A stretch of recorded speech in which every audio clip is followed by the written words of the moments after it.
Shalom, Om Swastiastu, Namo Buddhaya, salam kebajikan bagi kita semua. Perkenalkan, saya Gideon, mahasiswa Fakultas Psikologi UPNIDA Angkatan 2019 dan rekan saya Triani Puspitasari, mahasiswi Fakultas Psikologi Angkatan 2019. Selamat datang di Festival Nasional 3 Anti Dosa sesi ke-5. Baik, Triani, rasanya seperti dijauh ya kita ya. Tentu, yang pernah berdiri di sini juga. Benar, mungkin dengan kostum yang sedikit berbeda aja ya. Baik, Bapak Ibu sekalian dan teman-teman, pada kesempatan kali ini kami berdua lagi akan memandu acara Festival Nasional 3 Anti Dosa pada seminar yang kelima, dan kita semua akan mendengarkan topik tentang korupsi, aksi, sanksi, dan hati nurani yang akan dibawakan oleh Profesor Dr. Andes Adrianus Meliala, MSI, MSc, PhD. Pertama-tama, kami mengucapkan selamat datang kepada yang terhormat Ibu Dr. Wani Devita Gunardi, SPMK Konsultan, selaku Rektor Universitas Kristen Krida Wacana, beserta jajarannya. Kami juga mengucapkan selamat datang kepada Ibu Lydia Sandra, Sarjana Komputer, Sarjana Psikologi, Magister Komputer Engineering Science, dan juga selamat datang kepada pembicara kita pada sore hari ini, Profesor Dr. Andes Adrianus Meliala, MSI, MSc, PhD. Dan kami juga mengucapkan selamat datang kepada para Bapak dan Ibu dosen, dan juga rekan-rekan mahasiswa-mahasiswi seluruh Indonesia pada acara Festival Nasional 3 Anti Dosa. Baik, sebelum kita memulai acara pada sore hari ini, kita akan membuka acara hari ini dengan berdoa yang akan dipimpin oleh Ibu Olvin Wilsiruma, SEMM, dan kepada Ibu Olvin, waktu dan screen kami persilakan. Ya, baik, terima kasih MC sudah diberikan kesempatan. Bapak Ibu, mari kita berdoa. Izinkan saya berdoa sesuai dengan kepercayaan saya. Kristen, Bapak Ibu yang lain dapat menyesuaikan sesuai dengan agama dan kepercayaan yang Bapak Ibu peluk. Mari kita bersatu di dalam doa. Tuhan, kami bersyukur kalau sore hari ini kami masih diberikan kesempatan untuk menikmati rangkaian webinar Festival Nasional 3 Anti Dosa. Tuhan, kami mendoakan mulai dari pimpinan kami, narasumber hari ini, sampai semua sivitas akademika yang terlibat untuk mensukseskan acara hari ini. Kiranya semua yang kami lakukan hanya untuk kemuliaan nama-Mu. Tuhan Yesus berkati acara ini dari awal, pertengahan, sampai pada akhirnya. Kami mau taruh di dalam nama-Mu, Tuhan dan Juru Selamat kami yang hidup. Amin. Baik, terima kasih kami ucapkan kepada Ibu Olvin Wilsiruma, SEMM, yang telah memandu dan memimpin kita di dalam doa pembuka pada webinar hari ini. Selanjutnya, kita akan mendengarkan kata sambutan dari yang terhormat Ibu Dr. Lydia Sandra, Sarjana Komputer SPSI M.Com Engineering Science. Kepada Ibu Lydia Sandra, waktu dan layar kami persilakan. Terima kasih kedua MC top kita. Terima kasih Ibu Olvin yang telah membuka dalam doa. Selamat sore. Assalamualaikum warahmatullahi wabarakatuh. Salam sejahtera, Shalom, Om Swastiastu, Namo Buddhaya, salam kebajikan. Yang terhormat Bapak Profesor Adrianus Meliala, MSI, MSc, PhD, seorang pakar kriminolog yang sangat tepat mengupas topik hari ini, korupsi, aksi, sanksi, dan hati nurani. Kita akan menikmati hari ini apa yang beliau paparkan, kemudian diikuti dengan tanya jawab, dan mari kita manfaatkan sebaik-baiknya sesi ini untuk belajar, gitu ya. Hari ini kalau di Bali, rekan-rekan mahasiswa, Bapak Ibu semuanya adalah Hari Raya Galungan, yang pada hakikatnya adalah perayaan menangnya Dharma melawan Adharma. Dalam Festival 3 Anti Dosa ini kita merayakan sebetulnya kemenangan Dharma, kebaikan melawan kejahatan. Dan hari ini khususnya kita akan belajar bagaimana punya hati nurani yang bersih melawan korupsi. Semoga sesi-sesi yang kita nikmati, telah nikmati, dan akan kita nikmati hari ini dan seterusnya bermanfaat untuk kita semua dengan hati, pikiran yang jernih, dengan semangat nasionalisme, toleransi, kita bersama mengikuti, memberikan faedah bagi diri kita sendiri, bagi sesama, melangkah berani, tegas menolak, khususnya hari ini, korupsi. Sekali lagi saya menyampaikan terima kasih sedalam-dalamnya kepada narasumber terhormat kita, juga rekan-rekan mahasiswa, Bapak Ibu dosen terkasih semua. Terima kasih sekali lagi. Assalamualaikum warahmatullahi wabarakatuh. Om Santi, Santi Om. Selamat sore untuk semuanya. Saya kembalikan ke MC. Baik, terima kasih kepada Ibu Lydia Sandra atas kata sambutannya yang luar biasa. Begitu menggugah ya, Triani. Menggugah hati saya sekali juga. Betul, sungguh amat mempersiapkan kita semua untuk menerima materi yang tentunya juga sangat luar biasa, yang juga dibawakan oleh narasumber yang begitu luar biasa juga. Betul sekali, Gideon. Nah, Triani, iya, Gideon, kita sudah membuka dengan doa, kemudian mendengarkan kata sambutan yang begitu menggugah, dan juga sudah melakukan dokumentasi. Maka dari itu, sekaranglah saatnya untuk kita masuk ke dalam sesi utama atau inti acara dari webinar nasional ini yang mengangkat topik korupsi, aksi, sanksi, dan hati nurani yang akan dibawakan oleh Profesor Adrianus Meliala, MSI, MSc, PhD, dan Triani. Perlu diketahui juga bahwa Profesor Adrianus ini aktif sebagai pengajar dan juga dikenal sebagai penulis dan peneliti dalam bidang kriminologi. Wah, tentu ya. Keren ya, namanya kriminologi. Nah, beliau juga aktif sebagai pengamat terkait isu-isu kriminologi dan sering tampil di TV juga loh. Waduh, keren ya teman-teman sekalian dan Bapak Ibu. Maka dari itu, mari kita semua fokus dan mempersiapkan diri untuk menerima materi yang sangat luar biasa pada webinar sore hari ini. Dan tentunya pembicara kita nggak sendirian, Gideon. Betul. Dan pada sesi webinar kelima ini kita akan dipandu oleh seorang moderator, yaitu Bapak Martogi Daniel R. Hutapea, SM, selaku Kepala Unit Pengembangan Kreativitas Mahasiswa. Kepada Bapak Martogi Daniel, waktu dan screen kami persilakan. Baik, terima kasih teman-teman MC untuk waktu dan kesempatannya. Izinkan saya menyapa Bapak dan Ibu serta rekan-rekan mahasiswa dari berbagai universitas yang ada di seluruh Indonesia. Dan juga yang saya hormati narasumber kita yang tengah hadir di tengah-tengah kita, Bapak Profesor Dr. Andes Adrianus Meliala, MSI, MSc, PhD. Terima kasih Pak untuk berkenan hadir dalam memberikan materi kepada kami Pak ya di sore hari ini, serta juga yang saya hormati Bapak Ibu pimpinan dari berbagai universitas yang hadir hari ini, termasuk tadi ada Ibu Lydia Sandra dan juga teman-teman dosen, Bapak Ibu dosen lainnya. Baik, tadi saya mendengar ada ini ya sambutan dari Bu Lydia, Hari Raya Galungan ya Bu ya. Tepat juga hari ini juga Hari Pahlawan Bu sebenarnya 10 November. Jadi kita yang hadir di sini Bapak Ibu serta rekan-rekan mahasiswa merupakan suatu keberuntungan kita bisa menjadi pahlawan di dalam hari ini juga. Sebenarnya bukan hanya hari ini kita pahlawan, di hari-hari terusnya juga pahlawan untuk Indonesia, keluarga kita dan diri kita juga. Dan izinkan saya membacakan profil singkat dari biodata narasumber kita.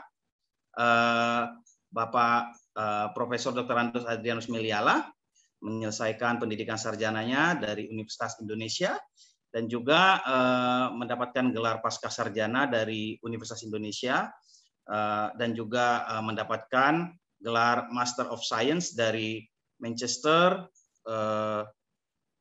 Metropolitan University di UK.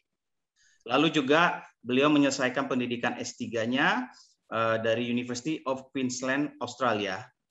Dan beliau merupakan guru besar dalam kriminologi, Departemen Kriminologi, Fakultas Ilmu Sosial dan Politik di Universitas Indonesia. Lalu beliau merupakan guru besar tamu perguruan tinggi ilmu kepolisian Politeknik Pemasyarakatan. Lalu prestasinya juga banyak beliau ini, selain tadi yang sudah disampaikan MC sering tampil di TV ya Bapak Ibu, juga teman-teman mahasiswa, beliau pernah menjabat menjadi Ketua Dewan Guru Besar Fakultas Ilmu Sosial dan Ilmu Politik UI periode 2015 sampai 2021, juga merupakan penasihat ahli Kapolri Bapak Ibu ya, di tahun 2000 sampai 2007. Lalu juga beliau pernah menjadi Ketua Balai Pertimbangan Pemasyarakatan Kemenkumham periode 2005 sampai 2021. Banyak ya. Lalu juga beliau juga merupakan Senior Advisor Consultants Partnership for Governance Reform in Indonesia, UNDP atau United Nations Development Program, periode 2001 sampai 2007. Nah, beliau juga pernah menjadi Komisioner Komisi Kepolisian Nasional di tahun 2012 sampai 2016. Nah, yang terakhir beliau juga merupakan anggota Ombudsman Republik Indonesia di tahun 2012 sampai 2021. Nah, sepertinya kita udah nggak sabar lagi ya Bapak Ibu dan rekan-rekan mahasiswa.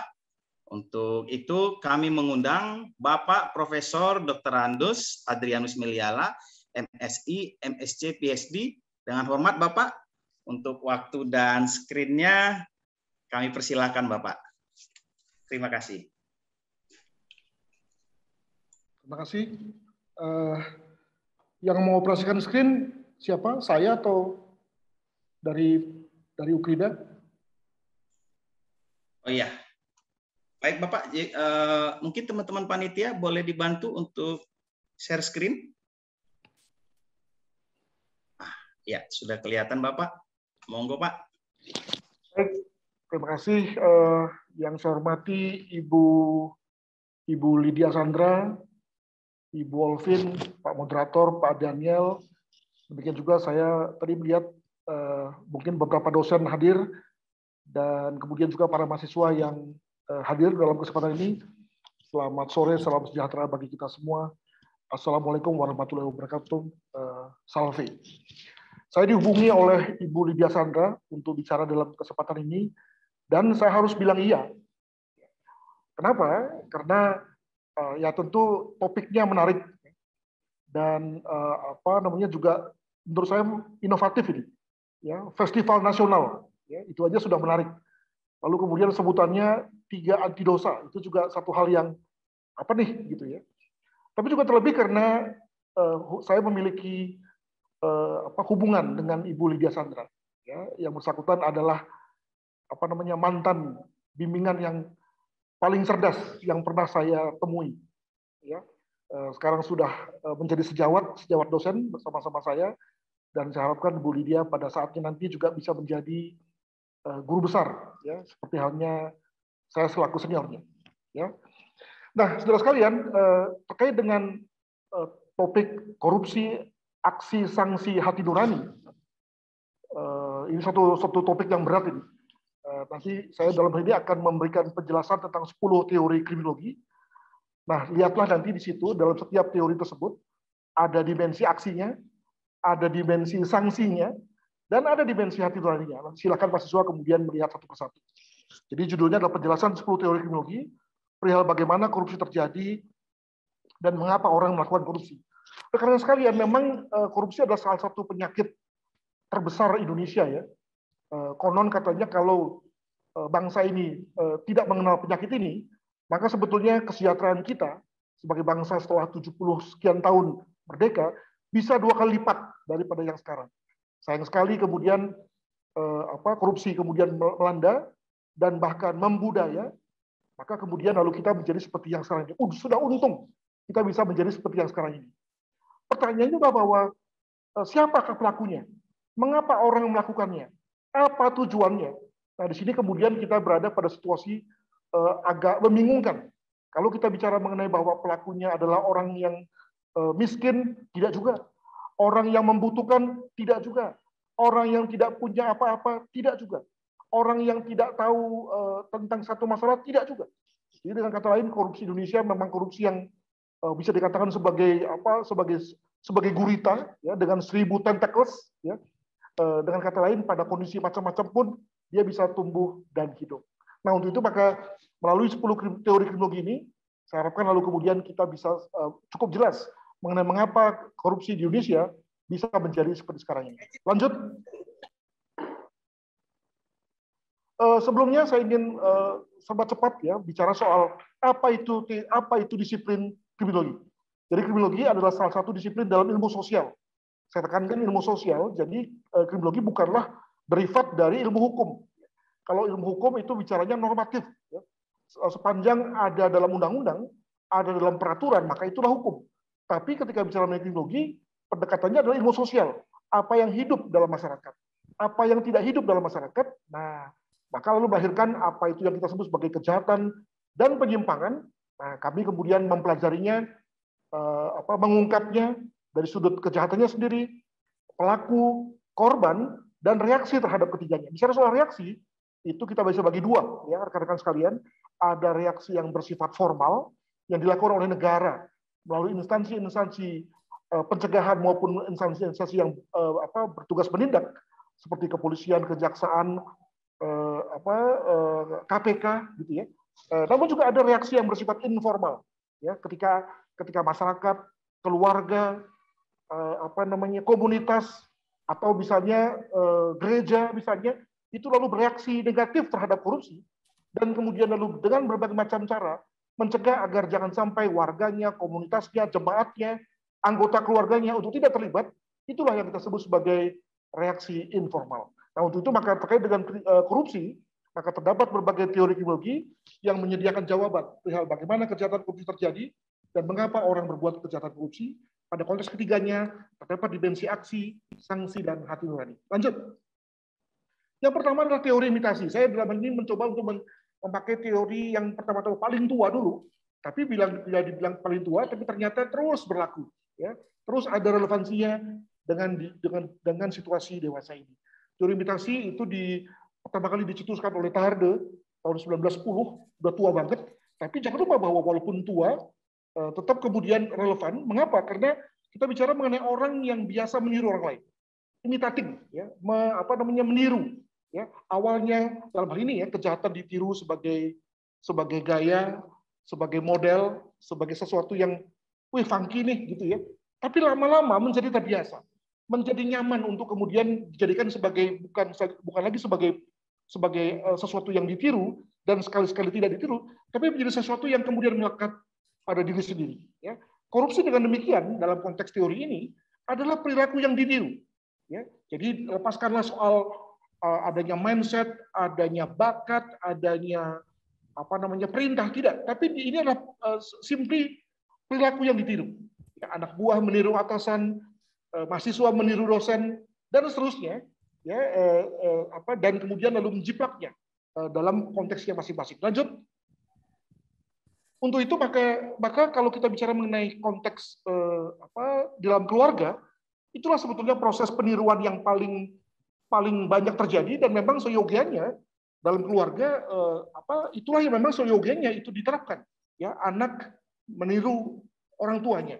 Tentu dengan asumsi bahwa tidak ada orang tua yang jahat, tidak ada orang tua yang memiliki perilaku buruk, dan juga tidak ada orang tua yang menginginkan anaknya berperilaku jahat dan buruk.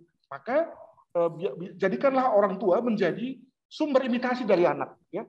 Itu kalau hal yang bagus. Nah, tapi kalau bagaimana kalau kemudian orang tuanya sendiri kemudian ternyata integritasnya rendah, ya, gampangan berbuat apapun, tegaan berbuat apapun, bisaan dalam rangka berbuat apapun, yang namanya peraturan diterabas semua, dan itu dilihat oleh anak dan ditiru.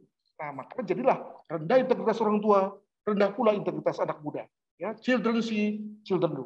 Nah, begitu pula korupsi. Ketika saya sebagai bawahan melihat atasan saya melakukan sesuatu dan ya, artinya dianggap sebagai sesuatu yang boleh ditiru, maka saya tentu akan menirunya.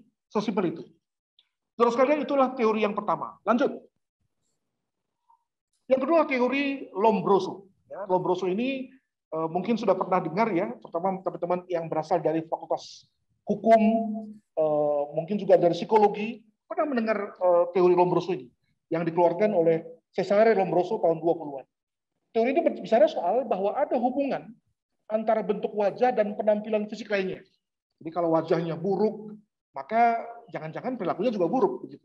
Wajahnya cantik, oh kalau cantik pasti nggak pernah berbuat kejahatan tuh, gitu ya. Nah, maka dengan memakai cara berpikir asosiatif antara penampilan fisik, bentuk wajah dan perilaku, maka lihatlah misalnya bagaimana profil ya dari koruptor-koruptor di Indonesia. Ya. Mereka umumnya memiliki profil sebagai berikut. Pertama, pria menikah berusia di atas 40-an, artinya lebih sudah orang-orang yang mature ya secara kepribadian, mengaku beragama. Ya, saya di sini bedakan ya antara beragama dan mengaku beragama ya. Dan yang ketiga mungkin menjalankan kehidupan agama. Ini kita bicara mengenai mengaku beragama, pendidikan sarjana bahkan pasal sarjana, serta memiliki pekerjaan tetap. Itulah wajah koruptor Indonesia. Jadi kalau kita bicara mengenai bahwa mereka koruptor Indonesia adalah orang yang nggak punya pekerjaan, enggak juga. Atau mereka yang berusia 20-an, konon 20-30-an itu diasumsikan sebagai masa di mana orang masih cukup labil ya, to find personality gitu ya, ternyata enggak juga ya. Atau misalnya memiliki pendidikan yang rendah, ternyata juga enggak. Baru saja kemarin DPR melansir berita bahwa banyak sekali anggota DPR yang kemudian tertangkap karena korupsi itu justru memiliki pendidikan pasca sarjana, doktor semua. Jadi bayangkan, ternyata tidak ada hubungan yang bersifat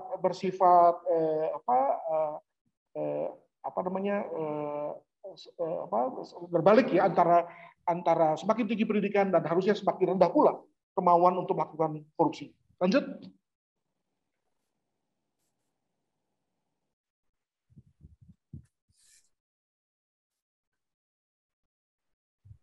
Jangan-jangan kita kemudian kalau memang kita percaya dengan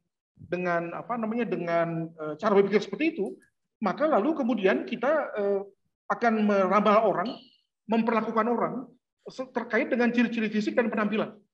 Rekan-rekan sekalian, misalnya Anda lihat pada beberapa kasus korupsi yang melibatkan wanita, di mana wanita itu ketika sebelum masuk ketika masih dalam konteks bebas itu berpakaian apa adanya, ya, berpakaian biasa, tapi kemudian begitu menjadi seorang terdakwa di pengadilan, muncul di depan meja hakim, lalu kemudian mengubah penampilannya menjadi amat agamis gitu ya.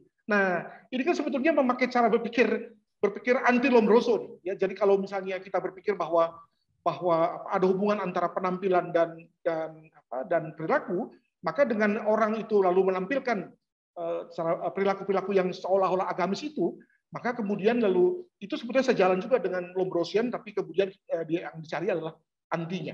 Begitu. Itu yang kedua. Yang ketiga, lanjut. Teori strain namanya. Teori tentang orang yang kemudian menjadi nervous, menjadi anxious tentang sesuatu, karena dia berpikir bahwa dia tidak mungkin mencapainya. Jadi kita bicara mengenai teori Robert Merton tahun 57, jadi sudah mulai semakin ke sini ya. Teorinya mengatakan begini, ketika semua orang bergiat untuk mencapai kesuksesan, maka orang yang paling tidak mungkin sukses melalui cara-cara yang sah adalah yang paling tertekan untuk terpaksa mempergunakan kesempatan yang ilegal atau cara-cara yang tidak syah. Ya. Jadi bayangkan kalau misalnya ada dua orang lalu masing-masing berlomba, berkompetisi, berkarir gitu ya. Yang satu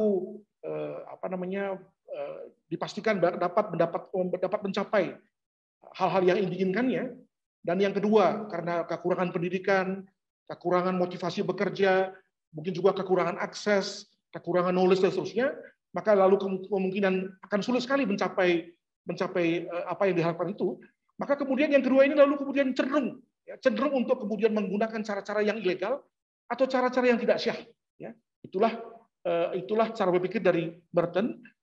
Mengapa demikian? Karena tadi kita semua pada dasarnya hendak mencapai tujuan-tujuan yang kita anggap sebagai benar, baik, mulia, berharga, terhormat. Ya. Namun ternyata untuk mencapainya susah. Ya. Mencapainya susah. Untuk mencapai situasi status yang baik, berharga, terhormat, kaya itu kita butuh macam-macam. Nah, ketika kita kemudian tidak memilikinya, maka kemudian mulai berpikir ya, mulai berpikir tentang bagaimana menggunakan cara-cara yang tidak sah. Dalam konteks ini makanya korupsi adalah perilaku yang terpaksa dilakukan Karena orang tidak bisa sukses melalui cara-cara dan prosedur yang sah. Bayangkan misalnya kontraktor nih, ya kontraktor sedang mau bidding untuk mendapatkan proyek, tapi karena dia tidak memiliki sertifikasi, tidak memiliki track record, juga tidak memiliki misalnya jaminan deposito dan seterusnya, dalam rangka untuk memenangkan suatu tender, maka dia kemudian sudah mulai melakukan berbagai macam cara, termasuk korupsi. Nah, dengan kata lain, maka harus hati-hati terhadap orang-orang yang seperti ini. Dia bisa saja kemudian berhenti, tidak melakukan hal-hal yang menyimpang, tapi toh kemudian ada orang yang kemudian melakukan cara-cara yang tidak sah, antara lain korupsi. Lanjut. Nah, maka gampangnya korupsi mungkin tidak akan dilakukan sepanjang kalau misalnya kita bicara mengenai mereka-mereka yang menjadi pencari kerja, kalau mereka punya harapan untuk saat diterima bekerja akan mencapai karirnya dengan cara yang sah dan legal. Jadi bayangkan kalau semua orang itu yakin bahwa setelah dia bekerja, maka kemudian dia akan mendapatkan posisinya, jabatannya, statusnya. Kalau dia bekerja baik, maka tentu orang tidak mau bekerja secara menyimpang. Ya. Tapi ketika kemudian orang melihat bahwa ternyata untuk mencapai suatu posisi tertentu, jabatan tertentu, karier tertentu, orang terpaksa harus membayar, harus menempuh jalan-jalan belakang, harus memakai KTBLC dan seterusnya, maka ya terpaksa kemudian lalu dia melakukan juga cara yang sama, gitu ya. Nah, dengan kata lain, hampir sama dengan konteks imitasi, di mana orang sebetulnya meniru untuk melakukan cara-cara yang seperti itu, kalau dia tidak yakin bahwa dalam hal ini cara-cara yang syah itu tersedia. Indonesia dewasa ini adalah Indonesia yang semakin baik dari segi bisnis proses, tata kelola, di mana kemudian hanya misalnya orang-orang yang baiklah yang akan naik ke atas. Hanya orang-orang yang berintegritaslah yang mendapatkan posisi. Hanya orang-orang yang pinterlah yang mendapatkan jabatan-jabatan strategik. Sementara mereka yang tidak baik, tidak berintegritas itu kemudian minggir. Nah, masalahnya adalah bahwa orang yang minggir ini kemudian lalu mulai berusaha macam-macam ya. Kasakusuk, KTBLC, telepon sana, telepon sini, dan seterusnya, sebagai satu bentuk korupsi yang paling minimal ya. Yang kalau memang kemudian diperlukan, dia akan teruskan dengan kegiatan menyuap pihak-pihak yang dipercaya akan dapat mewujudkan apa yang diharapkan. Lanjut, yang keempat adalah teori tentang Delinquency Gang, ya, tentang kelompok-kelompok anak nakal. Ya. Ini dibuat oleh Cloward and O'Hlin tahun 60, jadi sudah makin ke sini, menjelaskan tentang terbentuknya geng, di mana geng ini sebetulnya bukan hanya anak-anak muda yang berkumpul dalam satu wadah ya, tapi pada dasarnya juga menampilkan pola perilaku yang berbeda. Maka di sini disebut sebagai sub kebudayaan. Jadi kalau misalnya pada pagi hari kita semua pergi bekerja, lalu kemudian pulang malam hari, sore hari, dan istirahat, maka dia memiliki kebudayaan yang berbeda. Justru siang hari tidur, malam hari baru mulai bekerja. Itu satu contoh saja deh, sehingga kemudian disebut sebagai sub kebudayaan. Yang berbeda-beda karena adanya perbedaan kesempatan terhadap akses ke cara-cara legal dan cara-cara ilegal. Jadi mengapa mereka membentuk geng itu? Adalah karena mereka yakin bahwa mereka tidak punya akses yang cukup banyak ke cara-cara legal, dan sebaliknya punya banyak akses terhadap cara-cara ilegal. Ya. Bayangkan misalnya seseorang yang merasa bahwa dia datang dari kampung pelosok, tidak memiliki rekan di Jakarta misalnya, maka dia kemudian terpaksa atau memilih untuk berkumpul dengan teman-teman sekampungnya, untuk kemudian dengan berkumpul dengan teman-teman sekampung merasa lebih memiliki kekuatan, memiliki kemampuan untuk kemudian melakukan apa saja. Nah, jika apa saja itu kemudian diartikan sebagai hal-hal yang positif, bagus. Tapi bagaimana kalau apa saja ini juga diartikan sebagai melakukan hal-hal yang ilegal, perbuatan melanggar hukum. Ya. Nah, di situ lalu kemudian terjadi situasi yang kemudian disebut sebagai korupsi. Korupsi dengan demikian, rekan-rekan sekalian, berpotensi terjadi dan dilakukan apabila sejak muda seseorang memperoleh kesempatan dan akses yang lebih besar pada cara-cara ilegal. Jadi ketika saya sebagai anak muda, katakan saja Anda gitu ya, sejak muda dibiasakan dengan it's okay untuk melakukan sesuatu hal yang ilegal untuk kemudian mendapatkan apa yang kita mau, dan untuk itu didukung oleh kalangan Anda, ini sebetulnya satu penyakit yang kemudian pada saatnya akan menjadi korupsi. Ya. Jika pada mudanya kita dibiasakan Anda dibiasakan untuk berbuat apa saja untuk mencapai tujuan, lalu teman-teman mendorong, sementara Anda membiarkan, Anda tidak mengindahkan, ya, apa kata orang tua misalnya terkait dengan jangan melakukan hal-hal yang ilegal, maka kemudian itu menjadi hal yang bersifat akumulatif, ya, hari ini mulai dari yang kecil-kecil hingga kemudian pada besok hari menjadi hal yang yang serius dan melanggar hukum. Lanjut.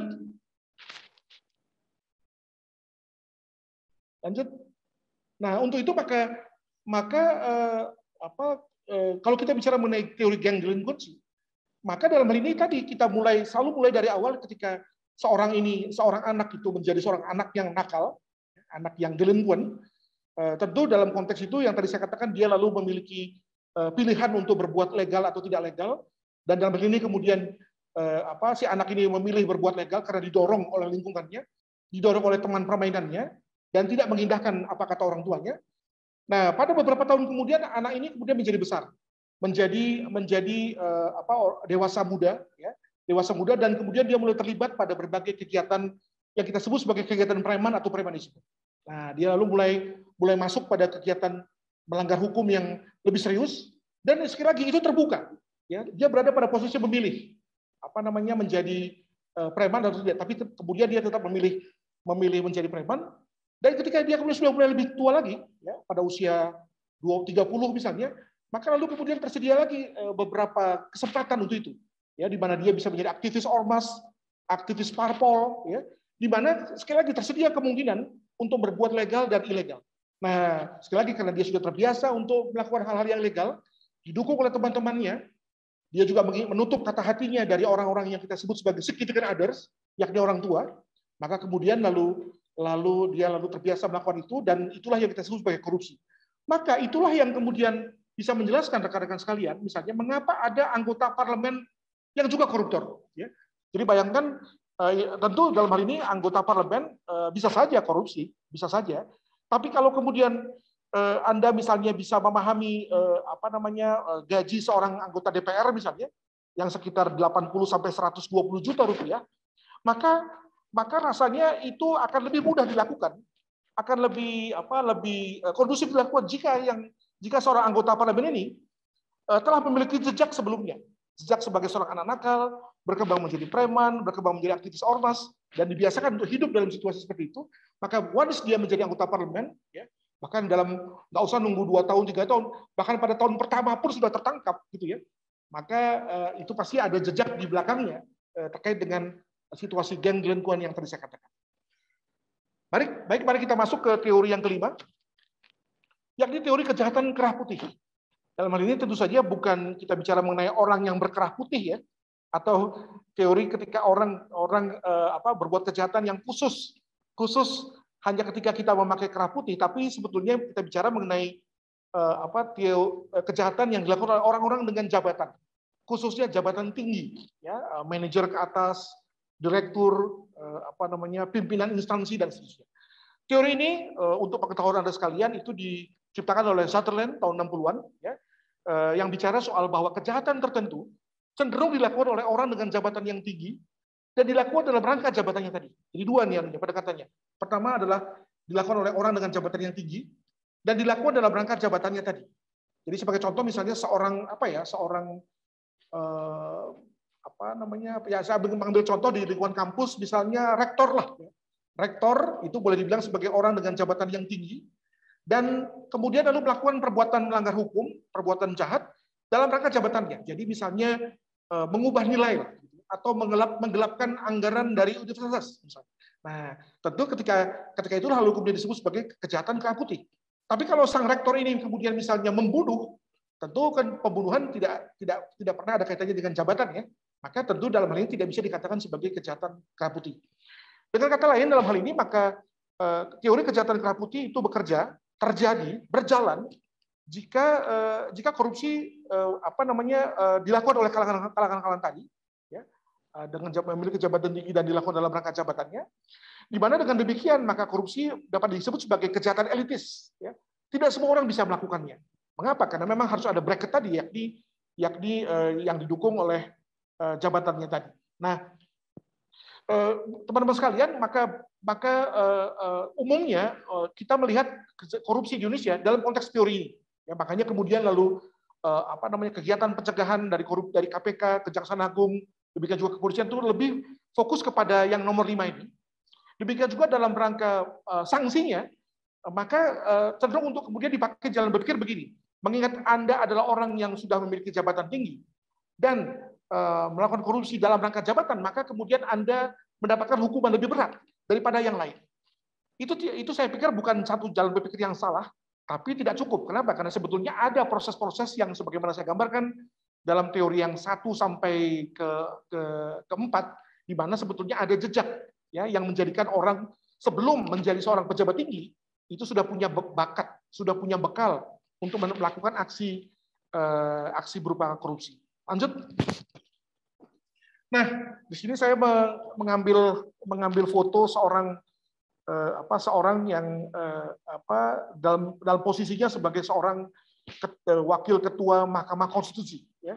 Jadi kalau Anda berkesempatan datang ke gedung Mahkamah Konstitusi, maka Anda akan menemui ruang-ruang kerja yang bagus sekali. Semua furniture-nya buatan luar negeri. Audio stereonya juga bagus sekali dan mobilnya juga bagus sekali, ya. Demikian juga penghasilannya, ya. Jadi bayangkan bahwa orang ini saya tidak usah sebut namanya, bisa Anda cari di Google gitu ya, sudah dikenal sebagai seorang pengusaha di Kalimantan sana, lalu kemudian sempat 2 kali menjadi anggota DPR, jadi sudah cukup kaya sebetulnya, lalu kemudian menjadi seorang wakil ketua Mahkamah Konstitusi, hakim konstitusi di MK. Namun ternyata kemudian yang bersangkutan ditangkap karena korupsi. Ya. Jadi dengan kata lain, yang bersangkutan sudah kaya, berkuasa pula, masih tak cukup-cukup juga. Ya. Nah, bagaimana cara melihatnya? Ya, yang bersangkutan karena memang melakukannya, pertama, kemungkinan ada kaitannya dengan yang teori 1-4, di mana bicara soal track record, soal rekam jejak yang memang menjadikan yang bersangkutan biasa untuk itu. Tapi kemudian dalam jabatan tingginya ini, kemudian melihat peluang, melihat hal-hal yang menyenangkan, maka kemudian dia menggunakannya. Jadi dia tidak menggunakan jabatannya untuk kemaslahatan publik, untuk kesejahteraan rakyat, tapi mencari sesuatu yang menguntungkan dirinya. Lanjut. Saudara sekalian, sekarang kita sudah masuk pada teori yang ke-6. Ya, masih 5 lagi. Ini kita bicara mengenai teori pengendalian delinkuensi. Jadi kalau tadi bicara mengenai teori adanya para anak-anak muda yang berkumpul, maka kita sekarang bicara mengenai teori di mana anak-anak muda ini kemudian dikendalikan perilakunya oleh Hirsi tahun 69. Jadi teori ini bicara soal tentang orang yang sejak muda tidak melakukan penyimpangan. Jadi beda nih. Kalau tadi bicara mengenai mengapa orang menyimpang, sekarang kita bicara mengenai orang yang sejak awal, sejak mudanya tidak menyimpang. Kenapa ya? Itu diakibatkan oleh karena adanya attachment dengan orang lain, khususnya orang-orang terdekat yang membuatnya mampu mengendalikan diri. Jadi saya bisa saja berbuat nakal, bahkan jahat, tapi I don't do that. Mengapa? Karena saya ada orang yang mengontrol saya. Ada orang yang berbicara dan membisikkan di telinga saya, jangan lakukan itu. Ya. Nah, untuk itu maka orang yang korupsi dengan demikian adalah orang yang tidak menganggap bahwa perbuatannya akan mempermalukan orang tua atau keluarga besarnya.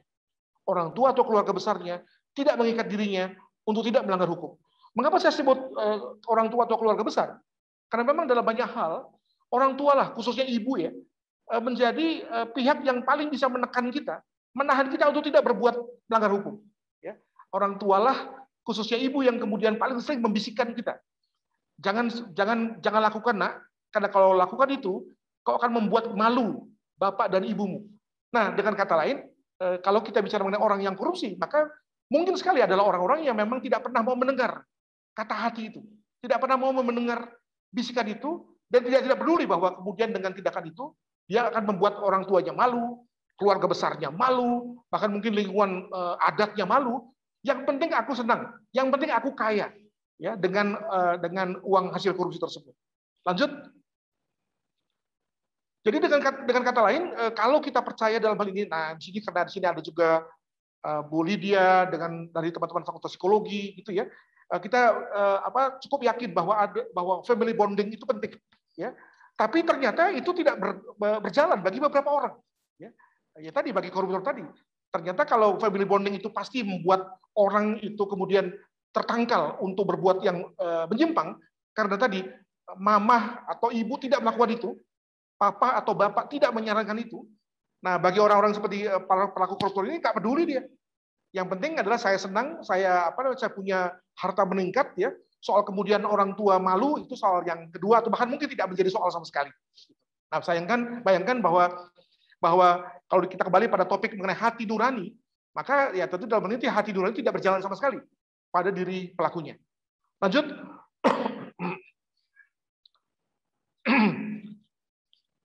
Yang ketujuh adalah teori konsep diri. Jadi banyak nih teori yang bisa dipakai ya untuk menjelaskan mengenai mengapa orang berbuat korupsi. Saya memakai perspektif kriminologi dalam hal ini. Ini adalah teori yang dibuat oleh Walter C. Reckless tahun 73. Bicara soal ini, bahwa teori konsep diri adalah pada dasarnya melihat pada diri yang mampu mengakomodasi nilai-nilai yang disepakati. Jadi di luar sana ada berbagai macam nilai-nilai yang kita anggap sebagai baik dan benar, dan untuk itu kemudian orang diminta untuk mengikuti. Nah, maka ketika kita mampu mengikutinya, mampu memenuhinya sehingga kemudian sesuai dengan harapan masyarakat, maka itulah yang disebut sebagai diri dengan konsep diri yang kuat. Diri seperti itu paling kuat untuk membentengi diri, membentengi dari dorongan dan tarikan berbuat kejahatan. Jadi dengan begitu, kita sebagai pemilik diri itu tahu kapan bilang iya, kapan bilang tidak, kapan bilang oke, kapan bilang not oke gitu ya, terkait dengan dorongan dan tarikan berbuat kejahatan. Kejahatan ini macam-macam nih, macam-macam, dan juga dalam hal ini sesuai fokus kita adalah korupsi. Jadi dalam hal ini maka asumsinya bahwa korupsi adalah sesuatu yang ada di luar sana dan kita diajak untuk itu.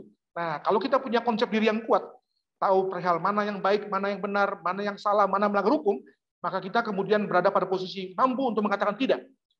Dengan kata lain, rekan-rekan sekalian, siapa koruptor itu? Koruptor menurut teori ini adalah orang yang dengan konsep diri lemah, ya, yang oleh karenanya mudah saja diajak berbuat korupsi. Ya, jadi ikut saja. Ya, jadi ketika dia jadi anggota DPR, teman-teman lain berbuat seperti itu, wah enak nih, ikut. Ya. Atau ketika dia menjadi pejabat birokrat di instansi tertentu, ya maka ketika semua orang terima amplop, maka dia juga melakukan hal yang sama. Atau ketika yang bersangkutan itu ikut bergerak di sektor swasta, dan untuk mendapatkan proyek, mendapatkan kontrak itu harus store dulu, maka dia juga ya ikut. Ya. Jadi betul-betul yang bersangkutan tidak memiliki prinsip diri, gitu ya. Jadi mauan saja, ya, sesuai dengan apa yang ada di depannya.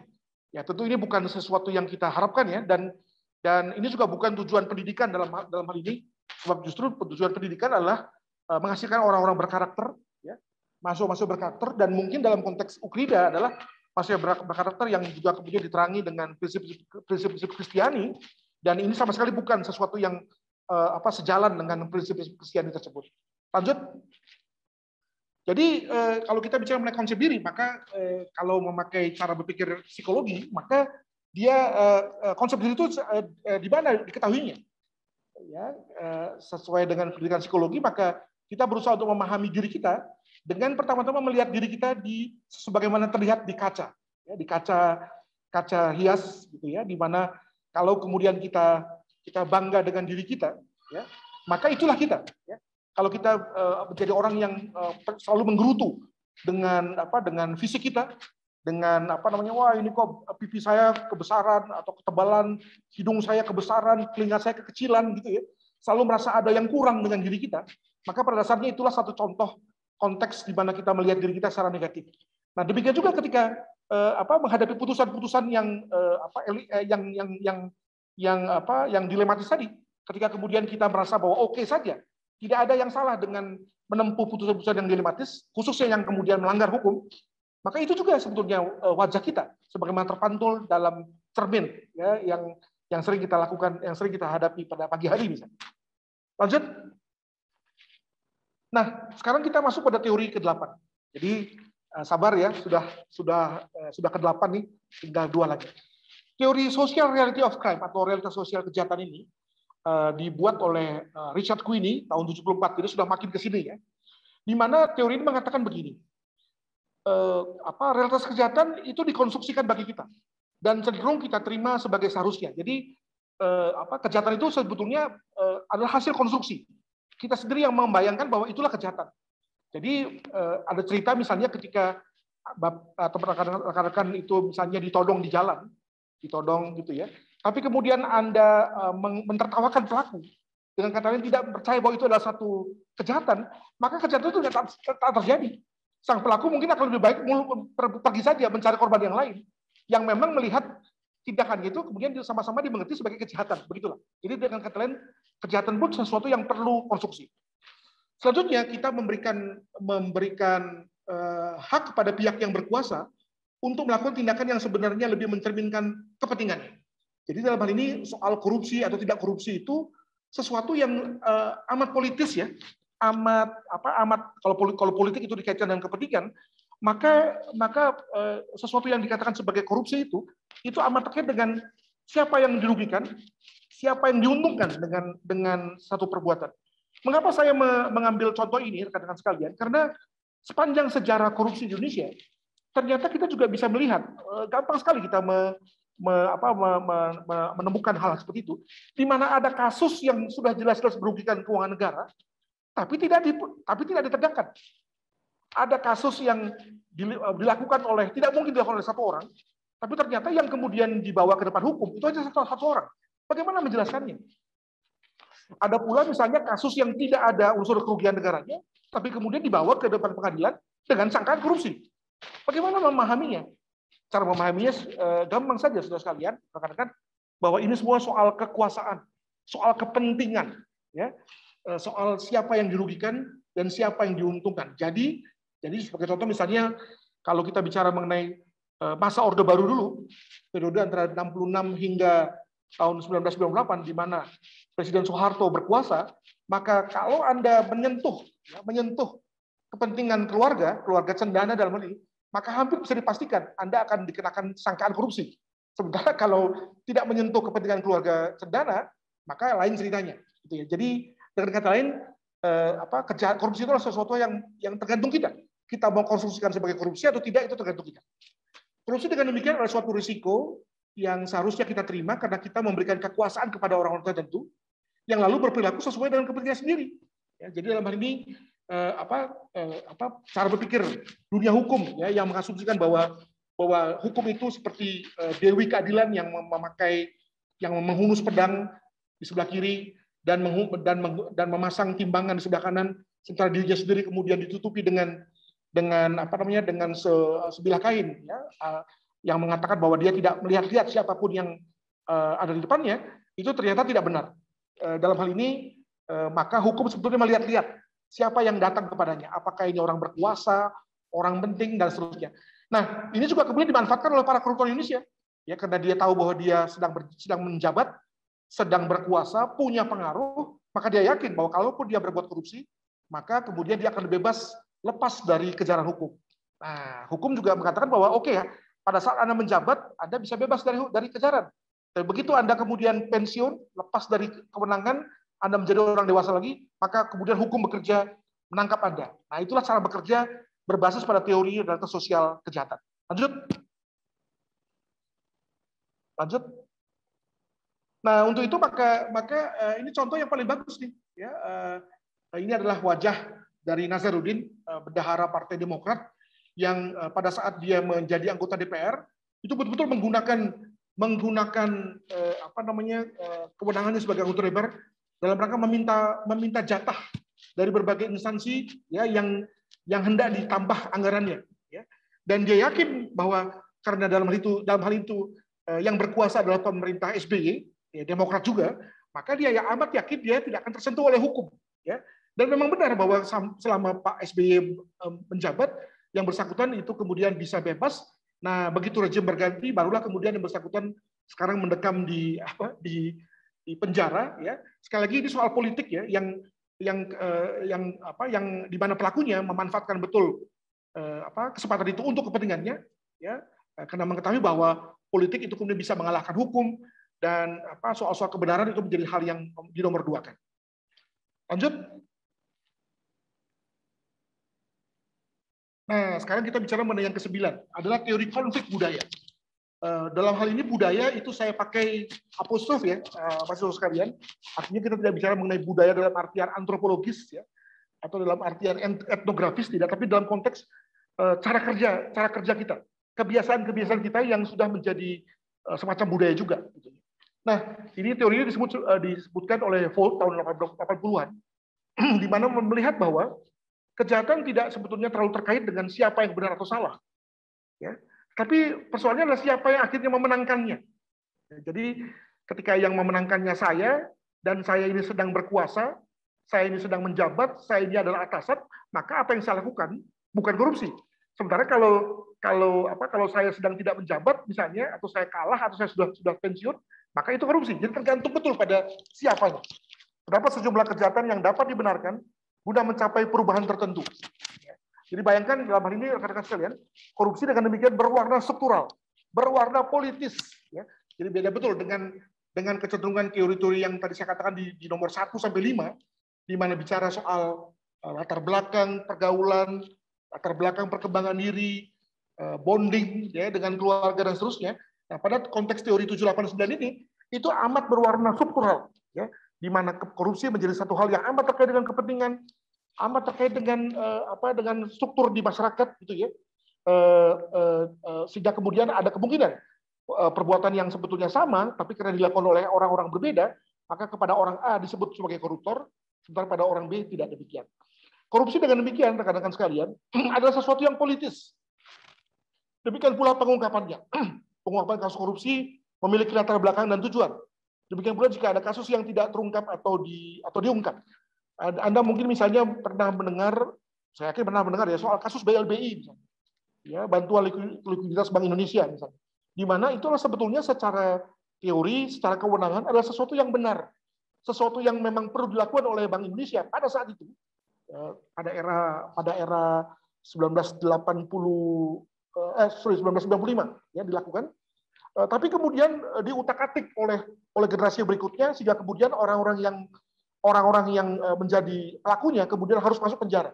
Jadi pada awalnya dia adalah kebijakan yang benar, tapi begitu kemudian rejim berganti, tahun berganti, maka perbuatan yang sama kemudian dilihat sebagai kejahatan, dianggap sebagai korupsi, dan kemudian pelakunya kemudian dijadikan terpidana, masuk ke penjara. Itu adalah teori ke-9. Lanjut. Nah, maka lalu kemudian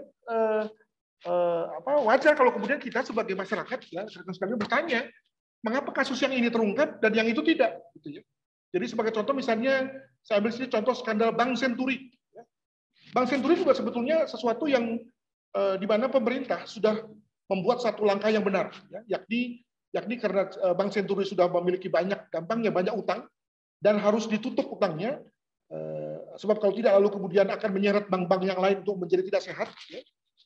Dan seiring dengan upaya penyelamatan bank itu, maka kemudian bank itu juga lalu dibeli oleh pemerintah, disita oleh pemerintah sehingga menjadi milik negara, dan kemudian lalu diusahakan untuk kemudian nilai portfolionya meningkat. Gitu.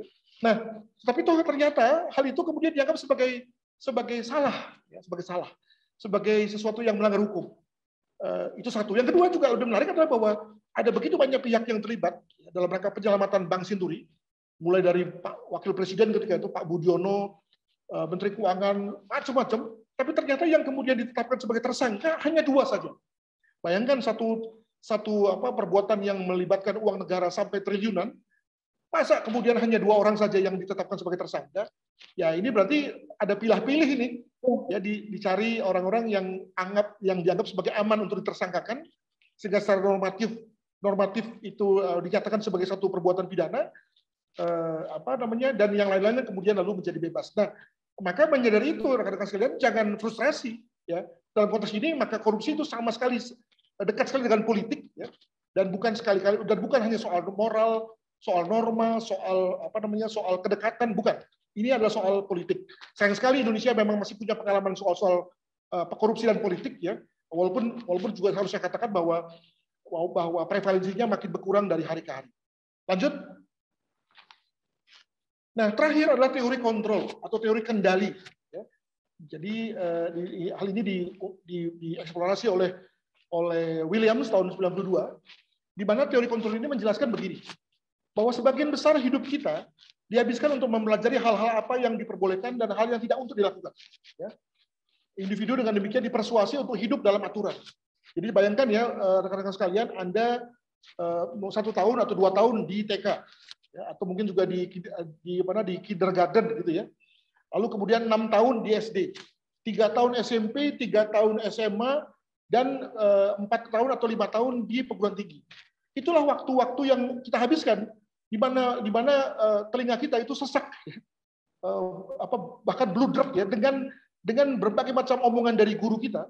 Kalau sekarang namanya dosen ya, yang selalu mengatakan mengenai jangan ini dan jangan itu, harus ini dan harus itu. Tentu semuanya untuk kebaikan ya. Tapi pada dasarnya kita di dalam lembaga-lembaga tadi itu sebetulnya berada dalam konteks dikendalikan, dibuat untuk kemudian kita mampu mengendalikan diri kita melalui sejumlah larangan dan juga sejumlah peraturan ya, untuk dilakukan. Nah, tapi toh ternyata walaupun kita sudah 2 tahun di TK, 6 tahun di SD, 3 tahun di sekolah menengah pertama dan seterusnya, tapi ternyata nggak cukup-cukup juga tuh. Ya. Ternyata walaupun sudah belasan tahun kita di lembaga-lembaga yang mengontrol hidup kita, tapi ternyata kita tetap aja berbuat salah, tetap aja kemudian tidak tahan godaan dan seterusnya. Dalam hal ini, rekan-rekan sekalian, maka kembali pada konteks korupsi, maka seorang koruptor adalah orang yang belum atau tidak cukup belajar tentang hal-hal yang boleh dan tidak boleh dilakukan, sehingga merasa nyaman saja saat melanggar aturan. Jadi dengan demikian saya curiga nih, para koruptor adalah orang-orang yang pada saat di SMP, di SD, di SMA maupun di perguruan tinggi itu tidur terus tuh. Kalau nggak tidur terus atau bolos terus sehingga nggak pernah mendengar hal-hal yang baik yang dikemukakan oleh guru atau dosen mereka, ya sehingga begitu keluar dari dari lembaga-lembaga tadi dan masuk dalam kehidupan yang bebas, ya dalam kehidupan praktek yang bebas, itu kemudian ya merasa nyaman saja untuk melakukan hal-hal yang sebetulnya tidak boleh dilakukan, ya merasa bahwa oh it's okay ya untuk melakukan hal-hal yang sudah sejak dari taman kanak-kanak sudah diomongkan untuk jangan dilakukan oleh kita semua. Ya, jadi dengan kata lain kemampuan kendalinya masih rendah walaupun sudah belasan tahun di lembaga-lembaga tersebut. Lanjut. Nah ini contoh kecil ini koruptor itu seperti mobil yang nyelonong di jalur busway jika tidak ada petugas. Ya. Jadi jalur busway itu kan hampir sama dengan belasan tahun usia kita yang kita habiskan di lembaga-lembaga pendidikan. Di jalur busway itu penuh dengan rambu-rambu agar jangan masuk ke situ. Jalur busway itu hanya boleh untuk ambulan saja, hanya untuk kendaraan angkutan umum seperti Transjakarta saja, ya. Dan itu cukup jelas, ya besar sekali rambu-rambu itu. Tapi ternyata ada saja tuh orang-orang yang dengan enteng ya melanggarnya, ya. Bahkan kalau sudah melanggar nyolot pula ya, begitu ditegur marah-marah pula begitu ya. Nah, itu kan sama saja dengan tadi orang yang walaupun sudah belasan tahun di lembaga-lembaga pendidikan, tiap hari diajarkan soal jangan ini dan jangan itu, diajarkan soal harus ini dan harus itu, tapi begitu ada kesempatan untuk korupsi juga. Ya seperti ini. Orang bermobil mewah walaupun tentu pasti sudah bisa membaca larangan bahwa tidak boleh masuk ke jalur busway, tapi toh melakukannya juga. Seolah-olah dia dablek ya, tidak bisa membaca apa yang menjadi ketentuan soal siapa yang boleh masuk jalur busway tersebut. Demikian. Lanjut. Jadi sebagai penutup, rekan-rekan sekalian, maka melalui 10 teori kriminologi tersebut yang boleh dibilang sebagai tetap relevan dan terbukti di Indonesia walaupun usianya sudah tua-tua, namun tetap tetap bisa mampu menjelaskan mengapa korupsi tetap terjadi. Ini berarti kalau mau memberantas korupsi, maka ya tadi kita harus mengupayakan teori-teori tersebut tidak lagi berlaku. Kalau itu yang negatif ya, atau teori tersebut berlaku di Indonesia. Kalau itu ya hal yang memang baik. Contoh misalnya family bonding. Kalau kita yakin bahwa memang family bonding itu penting ya untuk membuat kita semua itu tercegah untuk melakukan korupsi, ya gampangnya itu akan membuat malu orang tua kita, gitu ya. Maka tentu menjadi penting untuk terus memperkuat family bonding tersebut dan tidak malah kemudian lalu melemahkannya. Ya. Nah, masalahnya menurut saya Indonesia sudah punya pengalaman bertahun-tahun ya dengan konteks korupsi. KPK saja sudah didirikan sudah sejak tahun 2002 ya. Dan sampai sekarang masih tidak kekurangan pekerjaan. Artinya kalau kita bicara mengenai 10 teori ini kelihatannya masih terus berlaku ya, masih terus dijalankan. Hal mana kalau kemudian kita bicara mengenai hendak mengupayakan teori tersebut itu tidak lagi berlaku bagi yang negatif atau berlaku bagi yang positif, hal mana merupakan pekerjaan hampir mustahil ya. Jadi dalam hal ini maka singkatnya kembali pada topik di awal bahwa saya sudah menjelaskan soal aksi, ya, juga sudah menjelaskan soal sanksi, dan juga terakhir adalah soal hati nurani. Ya. Saya kira dalam hal ini maka tidak terlalu mudah bagi kita untuk sekedar mendengarkan soal hati nurani. Sebab tadi pada teori yang ke-8, 9, 10 itu ada juga soal politik, ya, dalam rangka menjelaskan mengapa korupsi itu terus terjadi. Demikian rekan-rekan sekalian, rekan saudara moderator, Ibu Lydia, dan para mahasiswa sekalian, beberapa sumbangan dari saya, moga-moga ada gunanya, terutama bagi perkembangan mental, soft skill dari para mahasiswa sekalian. Tentu besar harapan dari saya, walaupun saya tidak mengajar Anda secara langsung, tapi saya kira kita semua punya satu tugas yang sama sebagai dosen, untuk tetap melihat Anda generasi muda Indonesia, untuk menjadi orang-orang yang stay away of corruption, jauh dari korupsi, ya, dan menjadi orang-orang Indonesia yang berdedikasi dan mampu mengembangkan bangsa ini pada gilirannya ketika Anda pentas di masyarakat. Demikian, terima kasih. Saya akhiri. Assalamualaikum warahmatullahi wabarakatuh. Salam sejahtera bagi kita semua. Baik, Prof. Adrianus. Terima kasih, Prof. Mari Bapak Ibu, teman-teman, kita kasih reaction kita hatinya dan juga aplaus untuk materi hari ini. Baik sekali, sebelum nanti kita akan lanjutkan ke sesi tanya jawab ya, Prof. Ya, tadi ada 10 materi ya, Prof ya.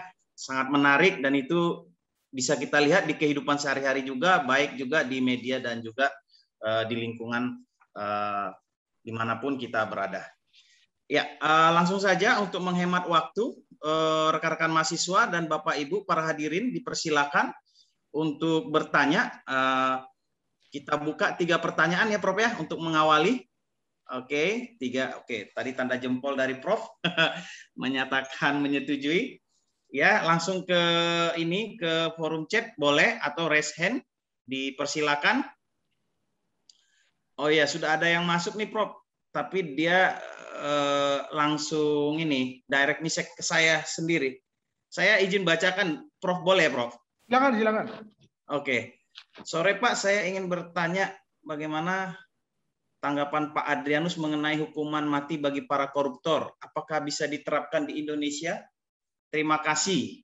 Dari, coba saya lihat,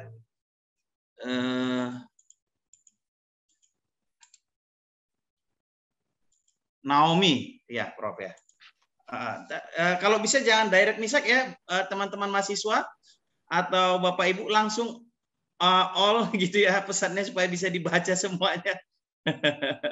Gitu. Ya Prof, mau langsung ditanggapi kah Prof? Ya, secara normatif kita tidak mengenal, korupsi bukan satu kejahatan yang kemudian diancam dengan hukuman mati. Ya. Kalau kemudian kita mau mengenakannya, mau melihat hukuman mati itu diberlakukan untuk korupsi, ya tentu ubah undang-undangnya kan. Itu yang pertama. Yang kedua adalah bahwa sebetulnya sudah ada juga satu predikat atribut bahwa korupsi itu kemudian dapat dikenakan hukuman mati, yakni ketika korupsi itu dilakukan dalam kondisi darurat, dalam kondisi di mana orang semua sedang susah dan ada orang yang kemudian tega-teganya berbuat korupsi. Tapi pada kondisi yang kedua pun ternyata tidak diberlakukan. Itulah yang terjadi pada kasus Mensos Juliari, ya, yang bersangkutan sebagai seorang menteri sosial mengkorupsi dana bantuan sosial, ya, Rp10.000 per paket, gitu ya. Bayangkan tega-teganya. Nah, tapi tahu ternyata para penegak hukum, khususnya dalam hal KPK, juga tidak merasa perlu untuk menggunakan hukuman mati terhadap yang bersangkutan. Jadi saya juga bingung tuh. Kalau itu saja kemudian tidak dianggap cukup untuk kemudian menggunakan hukuman mati, lalu pada kasus apa lagi ya? Nah, saya sih bacanya di politik juga nih. Politik yang kemudian lalu membuat apa yang sesungguhnya sudah secara jelas dinyatakan dalam hukum, kemudian tidak terwujud dalam praktek. Nah, inilah kembali pada tadi yang saya sebut sebagai teori sosial reality of crime, ya, di mana walaupun hukumnya sudah mengatakan begitu, tapi dalam kenyataannya tidak demikian. Begitu, saya kembalikan kepada moderator. Wah, baik Prof. Jawabannya sangat tepat ya Prof ya. Semoga bisa menjawab tadi. Dan sudah ada juga yang udah raise hand ini, Abel Prasetya ya. Abel Prasetyo. Dipersilakan langsung, Abel. Oke, selamat sore Prof. Perkenalkan dulu saya Abel dari mahasiswa Fakultas Ekonomi dan Bisnis di Ukrida, Prof. Saya ingin menanggapi ya, Prof. Tadi kan Prof kan berbicara tentang seorang pejabat. Kalau dia melakukan tindak korupsi kan dia setelah selesai masa jabatan itu kan dia langsung diadili. Nah, namun ada sesuatu yang berbeda gitu jalan ceritanya gitu, Prof. Ya nggak usah dibilang lagi ya, pasti semua kan udah tahu, Prof. Dia masuk ke dalam jajaran pimpinan dunia paling terkorup kan, Prof. Nah, namun selesai masa jabatannya sebagai pimpinan dunia atau bisa dikatakan presiden, dia nggak diadili, Prof. Bahkan dia ya apa ya, seorang koruptor yang sudah menghabiskan uang negara yang banyak sekali masih diperlakukan dengan baik. Nah, dengan apa? Yang kedua, Prof tadi bilang kalau hukuman mati di Indonesia itu masih belum bisa dilakukan karena mengingat asas kemanusiaan. Namun di Indonesia sendiri itu memberikan hukuman bagi seorang koruptor itu sangat tidak adil gitu, Prof. Masa jabatannya harus dipotong. Bayangin kalau dia korupsi miliaran, bahkan merugikan uang negara, merugikan rakyat.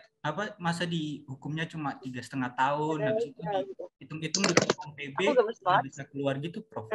Nah, gimana, Prof? Pertanyaan saya tentang dua itu. Terima kasih, Prof. Langsung gitu. Baik, Prof. Boleh, Prof. Ya, baik. Saya memahami dua pertanyaan Saudara Abel sebagai berikut. Yang pertama adalah ketika ada koruptor yang kita sebut sebagai mega koruptor, ya, tapi kemudian tidak dihukum. Ya, jadi begini, kalau kita berpikir dengan kacamata hukum normatif, ya, maka tentu perlu ada proses dulu kan, proses lidik-sidik ya, terkait dengan kejahatan yang dilakukannya, apa buktinya dan seterusnya. Nah, kalau itu adalah terkait dengan mega korupsi, ya, maka kelihatannya tidak pernah dilakukan lidik-sidik tentang hal itu. Tapi kemudian kita memakai cara berpikir hak asasi manusia. Ya, jadi cara berpikir hak asasi manusia itu sesuatu yang menuntut suatu proses berpikir yang tidak sekeras, tidak sekuat hukum pidana. Maksudnya begini, bahwa pada konteks hukum pidana itu harus jelas antara siapa berbuat apa dengan apa. Siapa berbuat apa dengan apa. Jadi ada segitiga. Saya membunuh orang dengan pisau. Nah, pada konteks hukum hak asasi manusia, maka cara berpikir itu kemudian tidak perlu tegas. Jadi sebagai contoh begini, bayangkan seorang presiden pada masa jabatannya dia bisa memiliki suatu kekayaan yang luar biasa, dan juga di pihak lain kemudian mengakibatkan sekian ribu orang masuk penjara, bahkan kemudian ada yang hilang, ya, dan juga sekian banyak pelanggaran HAM terkait dengan kekerasan oleh aparat, maka itu semua bisa kemudian menyimpulkan bahwa yang bersangkutan adalah seorang otoriter, seorang diktator, seorang totaliter. Dan itu sendiri sudah cukup membuat yang bersangkutan itu kemudian mendapat hukuman sebagai seorang penjahat kemanusiaan. Apakah kemudian perlu ada peradilan yang khusus? Bisa. Tapi sebetulnya yang lebih penting adalah bahwa ada hukuman sosial dari masyarakat secara keseluruhan kepada yang bersangkutan. Bayangkan Bung Abel, apa Anda mau mengakhiri hidup, mengakhiri masa tua dengan sebutan seperti itu? Bayangkan apa legasi yang Anda mau nanti ketika Mas Abel nanti menjadi seorang bapak atau sebagai seorang kakek, ya, punya anak dan punya cucu, apakah legasi itu yang mau Anda turunkan kepada anak cucu Anda? Ya, bahwa kakek dia adalah seorang pelanggar HAM loh, terkait dengan konteks banyaknya harta-harta yang saya korupsi, banyaknya hal-hal yang saya biarkan sehingga kemudian terjadi pelanggaran HAM dan seterusnya, gitu ya. Nah, saya kira tentu kita tidak mau hidup dan kemudian dikenang dengan konteks seperti itu. Itu sendiri sudah suatu hukuman sebetulnya, dan tidak perlu lalu kemudian semua hal itu kemudian dibawa ke konteks pidana, ya, yang memang dalam hal ini memiliki keterbatasan dalam konteks konstruksi hukuman. Begitu, Mas Abel. Baik, Prof. Keduanya belum, Pak. Yang tentang koruptor di Indonesia kan hukumannya tidak adil gitu, Pak. Oh iya, jadi maaf saya lupa. Jadi pada konteks itu ya saya kira kembali pada dunia hukum, ya, khususnya hakim yang amat normatif. Jadi ketika bicara begini, bahwa contohlah kita bicara mengenai tadi ya mantan Mensos yang sekarang sedang menjalani peradilan dan sebentar lagi diputus. yang bersangkutan itu merugikan keuangan negara sekitar 80 miliar. Tapi kalau kita lihat misalnya proses pemberkasannya, lalu kemudian apa-apa yang disangkakan padanya, itu kelihatannya tidak sehebat dari apa yang diberitakan di media massa. Jadi yang bersangkutan itu bukan kemudian dianggap sebagai pelaku tunggal korupsi, tapi sebagai penyerta korupsi. Jadi sebetulnya menurut KPK pada dasarnya kegiatan yang korupsi pada dasarnya bukan dia, tetapi anak buahnya, deputi dan sekjennya. Sebenarnya dia adalah orang yang berada pada posisi mengendorse, yaitu memberikan izin saja. Nah, maka dalam hal ini penyangkaannya itu kemudian hanya ringan saja, dan itu berakhir lalu kemudian dengan putusan yang juga ringan. Jadi singkatnya adalah bahwa itulah memang repotnya kalau kita membawa persoalan ini ke depan hukum.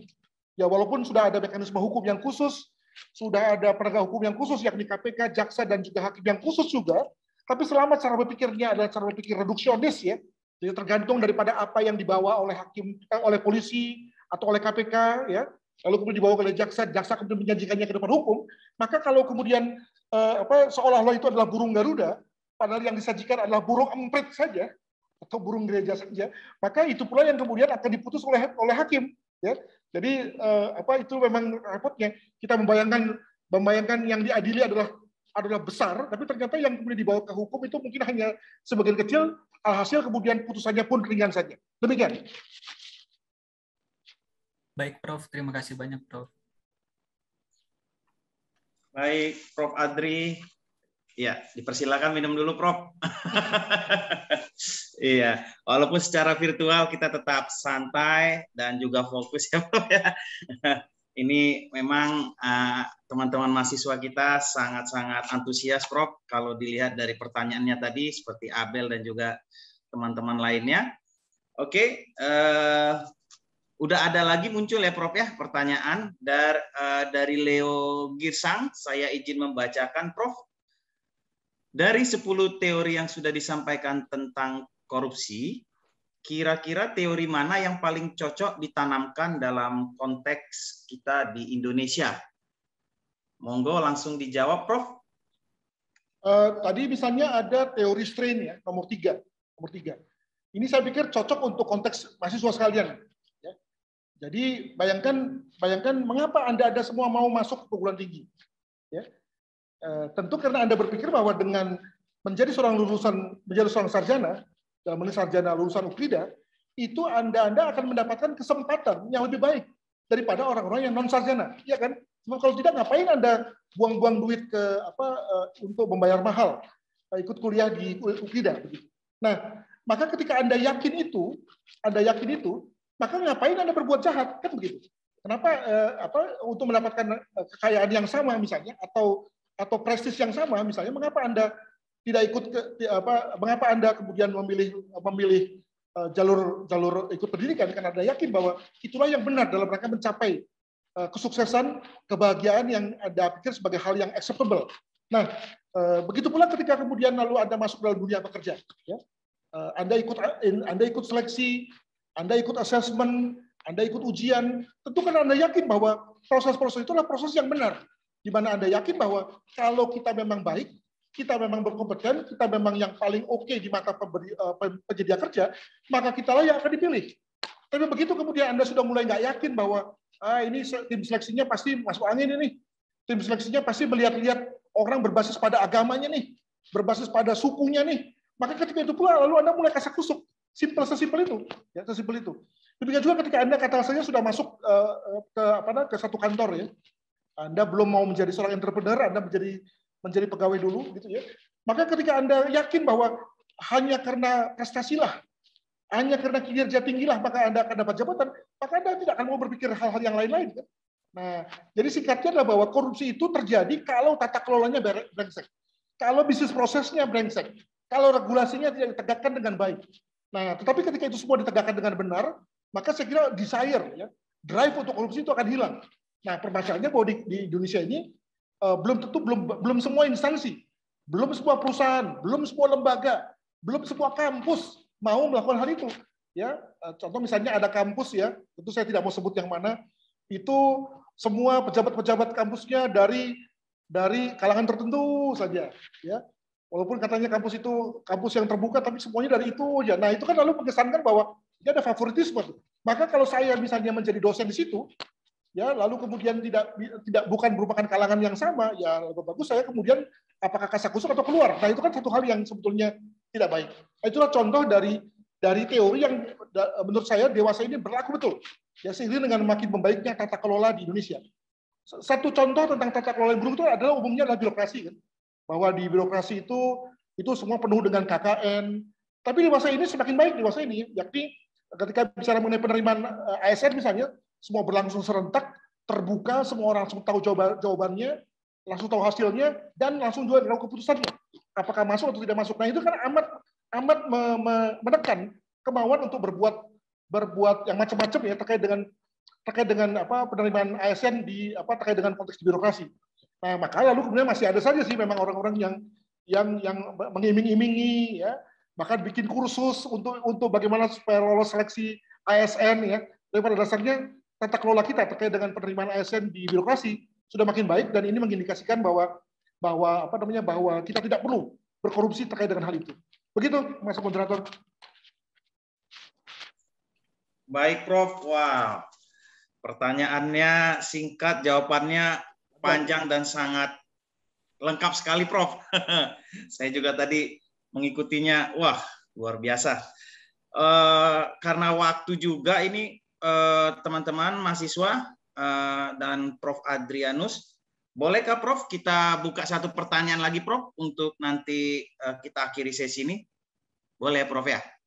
Wah, saya ini tukang ngomong, 10 orang pun boleh. Oke. Baik, satu lagi teman-teman mahasiswa, supaya kita bisa dikatakan ini ya, maksimal dan puas. Nah, Ibu Lydia udah bikin emot ketawa. Oke, langsung saja ya, teman-teman. Oh, ini sudah ada. Baik, Prof. Saya bacakan dari Robert Carlo. Selamat sore, menurut Prof, apakah koruptor bukan hanya satu orang tapi banyak? Dan orang yang tertangkap adalah orang yang kerjanya paling sedikit saat korupsi. Mohon petunjuk, Prof. Kira-kira bagaimana, Prof, tanggapannya, Prof? Ya, karena di sini juga ada mahasiswa dari Fakultas Ekonomi ya, Ekonomi dan Bisnis ya, kalau nggak salah.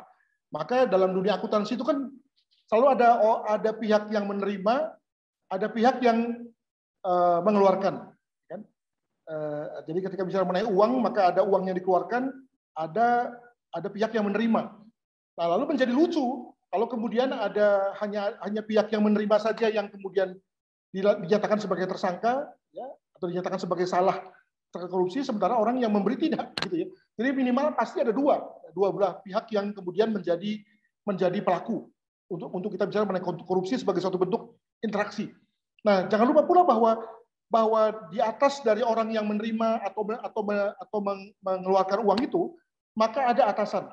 Maka di situ berlaku tanggung jawab jabatan. Ya. Jadi kalau saya seorang kepala kantor misalnya, maka tentu saya tidak boleh dong cuci tangan begitu saja ketika ada bawahan saya berbuat kejahatan terkait dengan jabatannya, ya, di mana secara langsung maupun tidak langsung saya telah memberikan endorsement. Nah, untuk itu maka atasan dari kedua belah pihak tersebut itu kemudian perlu bertanggung jawab juga. Ya, baik atasan dari pihak yang mengeluarkan uang maupun dari atasan dari pihak yang menerima uang. Ya, itu yang kedua.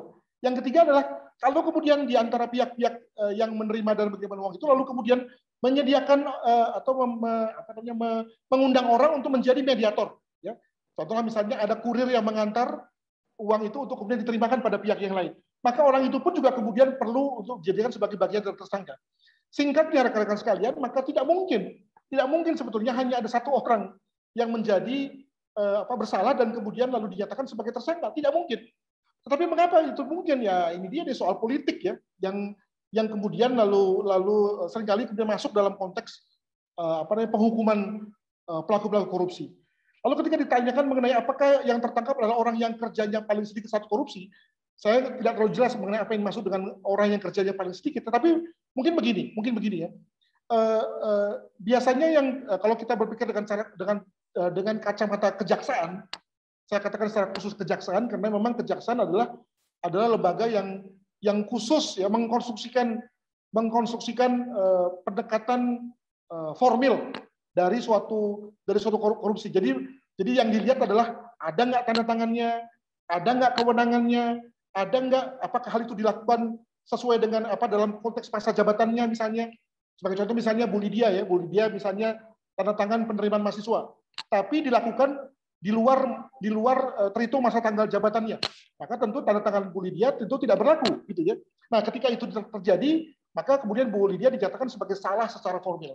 Nah, maka menjadi mungkin kalau kemudian dalam hal ini Bu Lydia lah yang kemudian diajukan sebagai tersangka karena memang paling mudah, paling kelihatan, paling tegas ya. Kenapa? Karena ada tanda tangannya, Bu Lydia lah yang menjadi pejabatnya dan seterusnya. Nah, seringkali itu yang kemudian menjadi pihak yang paling sial ya. Maka mungkin Anda pernah dengar ya, misalnya pada waktu era Gubernur DKI Anies Baswedan, itu ramai-ramai orang menolak, maksudnya pegawai DKI ya, menolak untuk menjadi PPK atau pejabat pembuat komitmen. Jadi dalam struktur keuangan negara itu ada 3 tuh, ada pengguna anggaran, di bawahnya ada kuasa pengguna anggaran, dan di bawahnya lagi adalah pejabat pembuat komitmen. Dialah yang bertugas tanda tangan ketika ada uang masuk dan uang keluar. Nah, maka orang inilah yang paling mudah untuk dipegang lehernya, kalau boleh dibilang begitu, untuk dicokok dan dibawa sebagai tersangka, karena dia yang tanda tangan. Dan untuk itu maka tidak ada orang yang mau tanda tangan, karena tadi amat mudah bagi dia untuk kemudian dijadikan sebagai tersangka. Nah, itulah yang boleh dibilang sebagai yang paling mudah, dan bukan karena yang bersangkutan paling sedikit pekerjaannya. Begitu. Terima kasih. Baik, Prof. Luar biasa, Prof. Dan sangat menarik materi kita hari ini. Memang kalau dibahas mengenai korupsi ini mungkin 1 hari 1 malam nggak selesai-selesai kayaknya, Prof. Ya, banyak pertanyaan dan memang ini sangat menarik sekali karena banyak kita lihat baik di media-media televisi ataupun media berita lainnya ya, teman-teman mahasiswa. Dan kami juga membuka panitia, misalkan tadi ada pertanyaan yang belum dibacakan, karena ada banyak yang tadi direct message ke saya juga, ada 3, jadi saya nggak baca karena langsung ke saya rasa harusnya ke everyone supaya bisa. Jadi nanti itu kita akan balas secara personal kepada teman-teman yang bertanya. Karena waktu juga yang mempertemukan kita dan waktu juga lah yang akhirnya memisahkan kita. Saya Daniel Hutapea mohon maaf jikalau ada salah-salah kata Prof, dan juga kepada Bapak Ibu sekalian serta rekan-rekan mahasiswa dalam memfasilitasi atau memoderatori untuk acara kita ini. Jadi saya kembalikan ke MC. Terima kasih Prof Adri untuk ilmunya, sangat bermanfaat. Baik, terima kasih kami ucapkan kepada Bapak narasumber, yaitu Bapak Profesor Dr. Adrianus Meliala, MSc, MSc, PhD, dan pemaparan materi yang sangat menarik dan menggebu-gebu kita sebagai pemuda gitu ya. Tadi saya mendengar di belakang juga. Dan terima kasih juga kepada Bapak Martogi Daniel R. Hutapea SM yang telah memandu topik diskusi hari ini. Kiranya Tuhan menyertai segala pekerjaan dan pelayanan di keseharian Bapak-Bapak sekalian. Baik, kalau begitu bolehlah ya kita minta reaction sekali lagi kepada Bapak Ibu dan teman-teman sekalian. Terima kasih pada narasumber dan moderator kita yang sudah membawakan materi ini dengan sangat luar biasa hari ini. Baik, Bapak Ibu dan teman-teman sekalian, akan ada beberapa informasi yang akan saya sampaikan. Pertama, ada link post Instagram yang sudah dikirimkan di kolom chat yang Bapak Ibu dan teman-teman sekalian dapat akses dan berikan like, komen serta share gitu ya untuk mendukung video tersebut. Kemudian juga sudah diberikan informasi rincian perlombaan yang diadakan selama Festival Nasional Seminar 3 Anti Dosa ini. Yaitu ada 2, yang pertama ada perlombaan tulisan opini, kemudian video kreatif, dan Bapak Ibu dan teman-teman sekalian terbuka untuk berpartisipasi, dan perlu diketahui bahwa ada hadiah.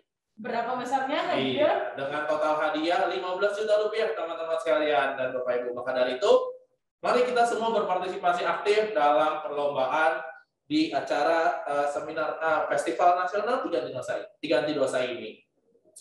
Baik, kemudian juga sudah diberikan link presensi di kolom chat kepada Bapak Ibu dan teman-teman mahasiswa-mahasiswi dapat mengakses presensi untuk webinar hari ini pada link tersebut. Dan apabila terdapat kendala dalam pengisian presensi tersebut, boleh langsung saja di chat di kolom chat Zoom ini ya, biar panitia langsung segera menindaklanjutinya. Seperti itu. Betul. Dan Gideon, dan juga para Bapak Ibu dosen dan teman-teman mahasiswa-mahasiswi, tibalah kita pada akhir acara Festival Nasional 3 Anti Dosa pada sesi kelima ini. Dan tentunya kita banyak belajar sekali terkait dengan korupsi, aksinya, sanksinya, kemudian dengan hati nuraninya itu sendiri, Gideon. Betul sekali. Dan kiranya itu semua dapat kita pelajari dan aplikasikan setidaknya untuk diri kita sendiri, agar kita tidak menjadi koruptor-koruptor kecil, bahkan kepada hal-hal kecil sekalipun. Betul, Triani. Saya pernah mendengar nih ya, ada kata-kata yang bilang begini, lebih baik nakal sekarang daripada nakal nanti. Waduh. Wah, saya setelah mendengar penjelasan dari Profesor Adrianus langsung salah nih. Nggak boleh, ya kan? Nakalnya nggak boleh dari awal. Ya kan? Harus tidak boleh nakal gitu ya sejak kecil, seperti yang sudah Prof. Adrianus tadi sempat sampaikan. Ada tuh track recordnya ya. Ya kan, dari kecil, bahkan ada pengaruh bonding keluarga juga yang dapat mempengaruhi nanti apakah individu tersebut kemungkinan besar menjadi koruptor atau tidak. Dan tadi juga ada teori yang mengatakan bahwa dari wajah bisa terlihat. Benar ya? Maka dari itu sungguh menarik dan tentunya menggugah dari hati nurani kita semua. Dan saya teringat satu kalimat gitu ya, satu sebutan dari Prof. Kita harus jadi mahasiswa, jadi pemuda, jadi masyarakat yang stay away from corruption, ya kan, menjauh dari korupsi, berani berkata tidak kepada korupsi, seperti itu. Baik, Triani, ya, kita sudah mendengarkan materi yang sungguh luar biasa. Kita sudah mengikuti rangkaian acara dari awal sampai akhir untuk webinar hari ini, dan tiba kita pada penghujung acara hari ini. Dan tadi sudah dibuka dengan berdoa, maka kita juga akan menutup acara hari ini juga dengan berdoa. Dan doa penutup akan dipimpin oleh Bapak Dr. Andes Daniel Suyatno, MM, selaku dosen pendidikan holistik. Kepada Bapak Dr. Andes Daniel Suyatno, MM, waktu dan screen kami persilakan. Ya, terima kasih MC, Bapak Ibu, dan saudara mahasiswa semua, mari kita bersama-sama mengakhiri acara yang sangat bagus ini dengan doa, mengucap syukur dan terima kasih kepada Tuhan. Ya, mari kita berdoa. Saya akan memimpin berdoa dengan keyakinan saya secara Kristiani. Sementara Bapak Ibu, saya persilakan juga berdoa sesuai keyakinan dan agama masing-masing. Mari kita berdoa. Tuhan, kami mengucap syukur.